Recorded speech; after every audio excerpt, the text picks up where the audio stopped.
The risk is more of spillover of violence and prolonging the conflict. And then uncertainty is very high. How would that impact the world? I worry it could be quite negative.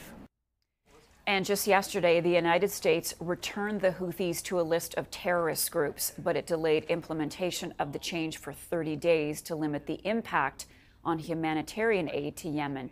CTV's Kamil Karamili is standing by with more for us. Good morning once again to you. So the U.S. has redesignated the Houthis as a terrorist group. We're waiting to see what Canada will do. What more can you tell us? Yeah, absolutely. And so what we know, this escalation, this conflict just seems to be escalating, Marcia, in terms of what we know is that the U.S. military has said that their response and attack most recently was to try and disarm 14 Houthi rebel missile sites, saying that these were preemptive attacks, that these missiles were loaded and set to attack U.S. Navy ships as well as merchant ships. The Iran-backed Houthis saying in response that their attacks are in response to Israel's bombardment of Gaza, trying to disrupt goods from getting across the Red Sea and to Israel. And as you mentioned, the U.S. now classifying the Houthis as a terrorist organization, which would restrict the group's financial support globally. So this back and forth seems to be just growing, escalating, now getting a world reaction and response.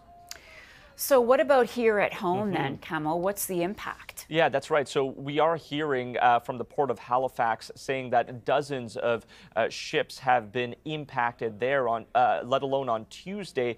57 out of 87 ships set to arrive in the next 4 weeks have been delayed by at least a day, some as many as 2 or more weeks, delivering the impact being delivered to goods to places like Canadian Tire, Hudson's Bay, as well as Home Depot. Now, what we know in terms of what Canada's response is going to be, Canada is currently considering adding the Houthis to the terrorist list. The Public Safety Minister, Dominic LeBlanc, saying the country's security and intelligence agencies are, quote, currently assessing whether the Houthis meet the criteria for inclusion on that list. And Marcia, what that would mean the decision would result in criminal and financial consequences to the Houthis, which means Canada could freeze the bank assets of the designated terror group. Back over to you. Kamil Karamili, thanks for that update.